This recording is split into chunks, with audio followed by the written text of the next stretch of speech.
Friends, तो आज हम बात करेंगे इंग्लिश लिटरेचर के एक बहुत ही famous English poet Michael Drayton की एक बहुत ही famous poem since there's no help के बारे में। फ्रेंड्स, ये पोएम इतनी फेमस है कि बहुत से कॉलेजेस और यूनिवर्सिटीज़ के सिलेबस में इस पोएम को देखा जा सकता है। तो चलिए, पोएम को शुरू करने से पहले हम पोएम के बारे में कुछ ज़रूरी इन्फॉर्मेशंस भी जान लेते हैं। इस पोएम को आइडियाज़ 61 और सोनेट 61 के नाम से भी जाना जाता है। माइकल ड्राइटन ने 1594 में इस पोएम को अपनी एक बुक आइडियाज़ मिरर में पब्लिश कराया था। फ्रेंड्स, ये एक एलिजाबेथन सोनेट है जिसमें 3 क्वाट्रेंस और 1 कपलेट होता है। क्वाट्रेन मीन्स 4 लाइन्स स्टैंजा और कपलेट मीन्स 2 लाइन्स स्टैंजा। इस पोएम के राइम स्कीम है A B C D E F G G. तो चलिए, पोएट के बारे में भी कुछ ज़रूरी इन्फॉर्मेशंस जान लेते हैं।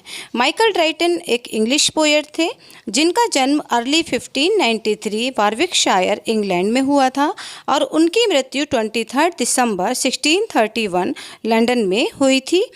उस वक्त एलिजाबेथन पीरियड चल रहा था। उनके कुछ फेमस वर्क हैं Duke of Normandy, Idea's Mirror and Endimion and Phoebe. तो चलिए, पोएम को शुरू करते हैं और उसे लाइन बाय लाइन पढ़कर उसे समझने की कोशिश करते हैं। फ्रेंड्स, इस पोएम में पोएट एक लवर है जो अपनी प्रेमिका के साथ अपने प्रेम को ख़त्म करना चाहता है, उसे ब्रेकअप करना चाहता है। वो चाहता है कि अब उनके दिलों में एक दूसरे के लिए प्रेम की कोई भी याद या निशानी बाकी ना रहे। ऐसा वो इसलिए चाहता है क्योंकि अब उसे भविष्य में अपने प्रेम के लिए कोई उम्मीद नज़र नहीं आती। इसलिए वह अपनी प्रेमिका से खुद को हमेशा हमेशा के लिए अलग करना चाहता है। लेकिन पोएम के अंत में वह फिर से अपने प्रेम को वापस पाना चाहता है, उसे बचाने की कोशिश करता है। चलिए, पोएम को शुरू करते हैं। फ्रेंड्स, पोएम का टाइटल है सिंस देयर्स नो हेल्प। सबसे पहले पोएम के टाइटल को समझते हैं। और टाइटल खुद में ये बात कह रहा है कि जब कोई उम्मीद ही बाकी ना हो। Since there's no help, since जब, देयर्स यहाँ नो हेल्प कोई मदद यानी कोई उम्मीद, जब कोई उम्मीद ही बाकी ना हो। आई होप टाइटल का मीनिंग आपको समझ में आ गया होगा। तो चलिए, पोएम को शुरू करते हैं। Since there's no help come let us kiss and part.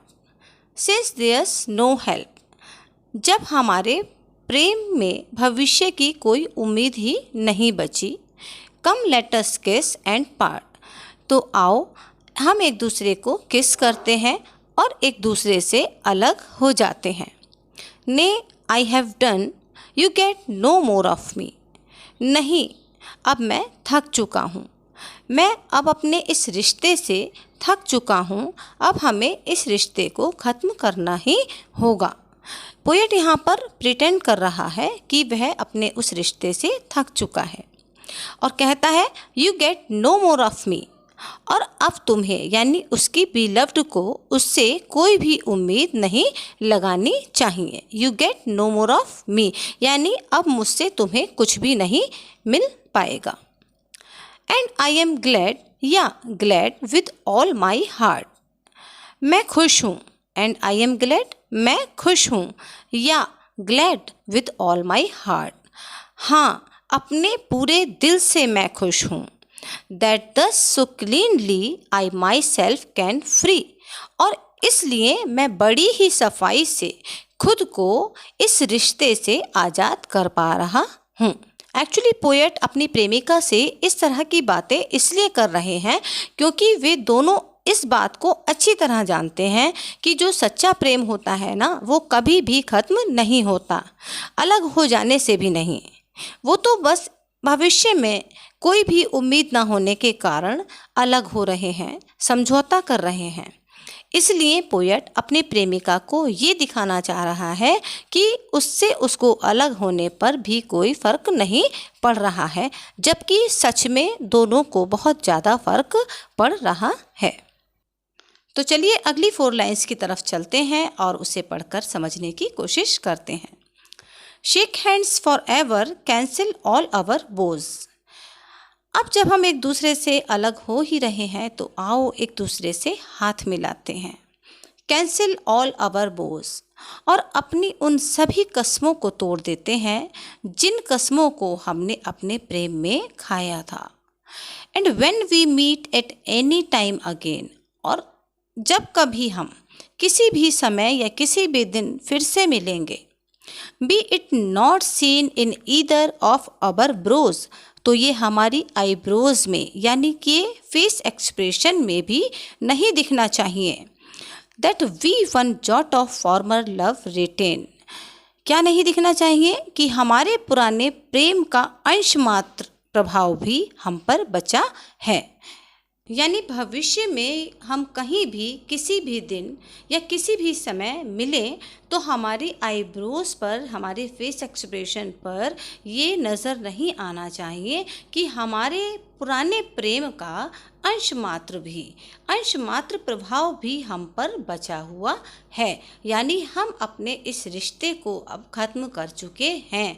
हमारे प्रेम का जरा भी कोई प्रभाव हम पर नज़र नहीं आना चाहिए। आई होप ये 4 लाइन्स आपको समझ में आ गई होंगी। तो चलिए अगली 4 लाइन्स की तरफ चलते हैं और उन्हें भी पढ़कर समझने की कोशिश करते हैं।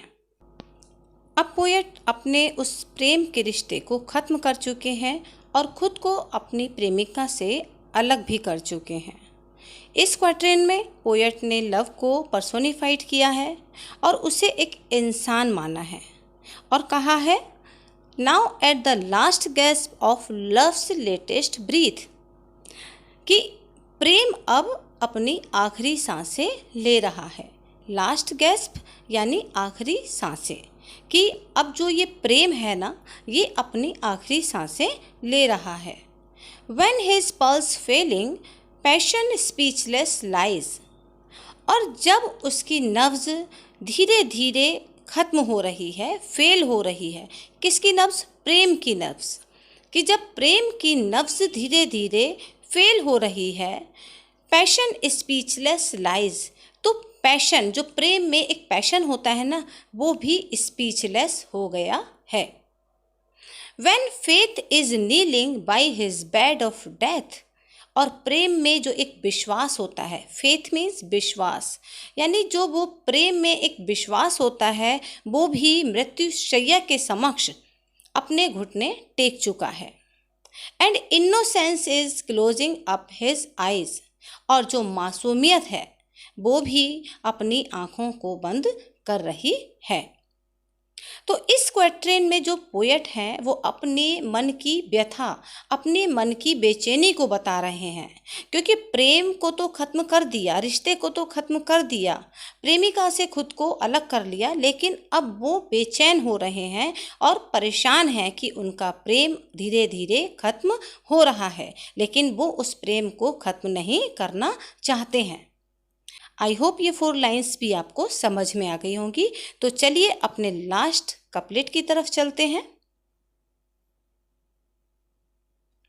Now if thou wouldst when all have given him over, और अब जब सभी ने उसका साथ छोड़ दिया है तो अगर ऐसे में तुम आ जाओ, from death to life thou mightest him yet recover, तो मृत्यु से जीवन की ओर प्रेम वापस आ सकता है।